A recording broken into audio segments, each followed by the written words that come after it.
Hello दोस्तों, welcome to sleepy classes. यदि आप होली डिस्काउंट का फायदा उठाना चाहते हैं, आज लास्ट डे है, इस कूपन कोड को यूज करें कोर्सेस को बाय करते समय।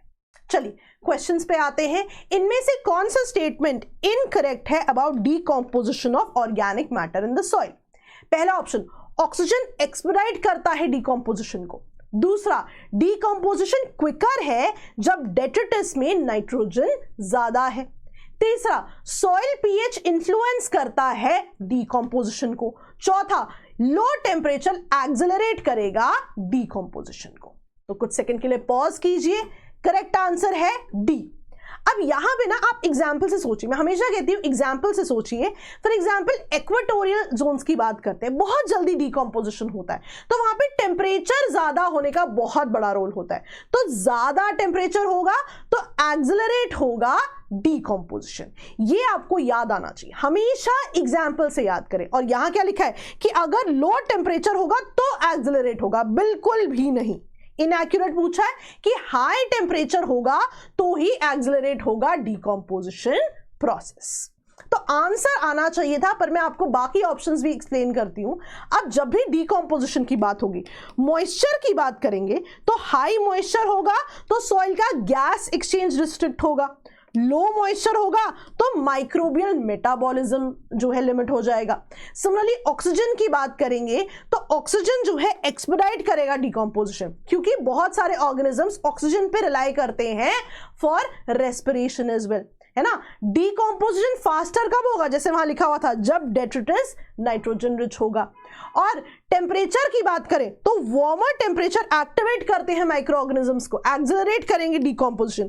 कूलर टेम्परेचर्स ऐसा नहीं करेंगे, राइट। चलिए नेक्स्ट क्वेश्चन देखते हैं। अब ये परिश्रम बैच वाला जो हमारे एमसीक्यूज हैं, उनसे मैंने ये चीज बताई है। तो यहां देखिए, तीन आपके फॉलोइंग पेयर्स हैं, आपको बताना है इनमें से कौन सा करेक्टली मैच्ड है, राइट। पहला वाला तो बिल्कुल अभी कुछ दिन पहले ही न्यूज में था, तो यहां पे करेक्ट आंसर क्या बनेगा? 1 and 2 ओनली। देखो थर्ड पक्का ही गलत है, ये तो हमें पता है।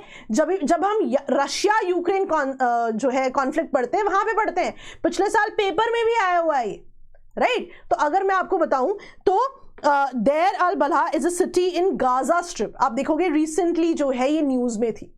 अगेन आप देखेंगे जुवारा जो है, ये भी सिटी है ना, लीबिया कोस्ट पे है, ये भी रिसेंटली जो है न्यूज में थी। तो आप जो है इन दोनों को एक बार जरूर पढ़ लें, है ना। न्यूज में होना इज वेरी वेरी रेलेवेंट, है ना।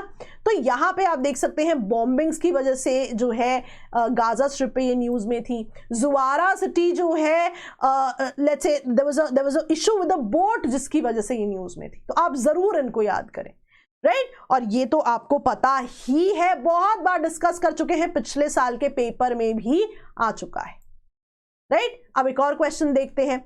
In the context of agricultural practices India में ऑस, मैन और बोरो क्या होता है? तो ये क्या है? ये आप याद रखिएगा, 3 क्रॉप्स ऑफ पैडी है grown in a year in Assam and West Bengal.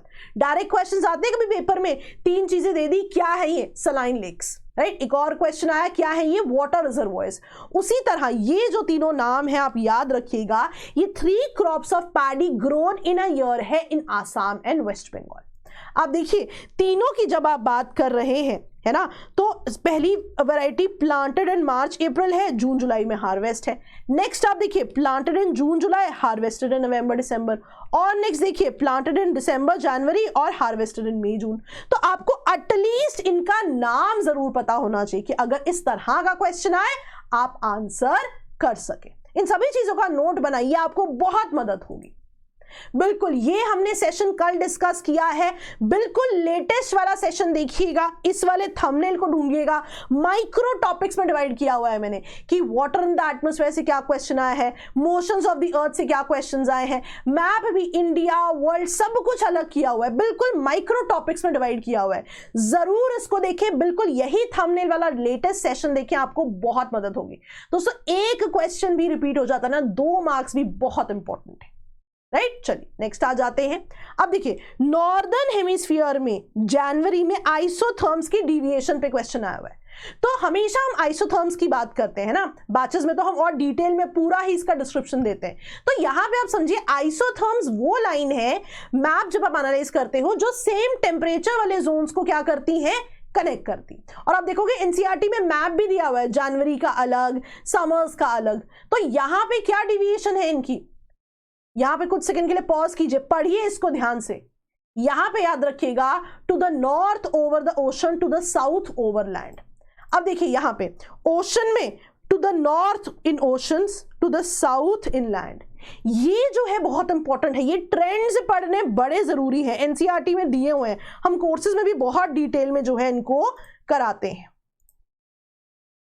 Right. तो इनको आप जरूर पढ़िएगा कि किस तरफ ट्रेंड है, नॉर्थ की तरफ, साउथ की तरफ। तो याद रखिएगा कि जनवरी में isotherms to the north over ocean है और to the south over land है। और मैंने ये चीज कई बार क्लास में भी बताई है, आइसोथर्म्स जितने पास होंगे, बार बार लाइनें आ रही हैं, जल्दी जल्दी आ रही हैं, मतलब रैपिड चेंज ऑफ टेम्परेचर हो रहा है। आप देखिए -25, -12.5 कितनी जल्दी जल्दी आ रहा है। तो जितनी जल्दी आएंगी, जितनी कम स्पेसेस होंगी, राइट, क्लोजली स्पेस्ड आइसोथर्म्स क्या बताते हैं, रैपिडली चेंज हो रहा है टेम्परेचर। और जितना दूर होंगे, आप सदर्न हेमिस्फीयर में देखिए, जितना दूर है it means rapidly temperature change नहीं हो रहा है, राइट।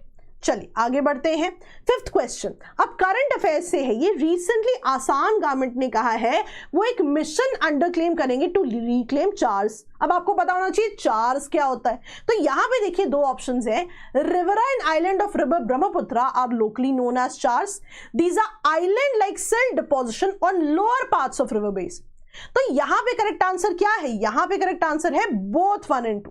देखिए जब भी हम रिवराइन आइलैंड्स की बात करते हैं ब्रह्मपुत्र में, ये देखिए रिवर में आपके आइलैंड्स है, रिवराइन आइलैंड्स, राइट, इनको ब्रह्मपुत्र वैली से जो एसोसिएटेड है रिवराइन आइलैंड्स, उनको चार्स कहते हैं।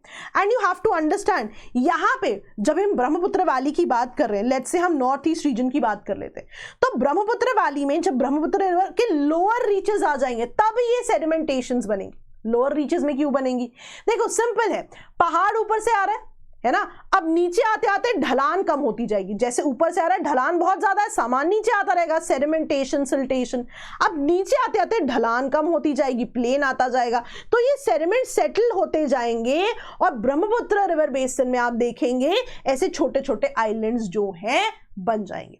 तो वही कहा जा रहा है कि चार्स क्या है, riverine islands of Brahmaputra, right, Brahmaputra river में ही ये छोटे छोटे आइलैंड्स हैं। कैसे बने हैं ये डिपोजिशन से बने हैं in the lower basins. Upper basin में क्या है, वहां पे तो बहुत ही ज्यादा ढलान है, नीचे आके जब ढलान कम हो जाएगी, सेटल हो जाएंगे, तब जाके ये जो है आइलैंड्स बनाएंगे। तो चार शब्द को जरूर याद रखिएगा। Before I leave rapid revision शुरू होने वाला है, जरूर आप इसको जो है ज्वाइन कर सकते हैं। आज ज्वाइन करेंगे तो होली डिस्काउंट का बेनिफिट ले सकते हैं, वरना हमेशा श्रद्धा कूपन कोड आप कभी भी किसी भी कोर्स में यूज करें, when you enrol coupon code use कर सकते हैं, आपकी फी कुछ ना कुछ कम जरूर हो जाएगी, राइट। और बहुत ज्यादा आपको डिटेल्स चाहिए हो तो जरूर जो है हमारे नंबर्स पे आप कॉल कर सकते हैं। Thank you so much all of you, bye bye.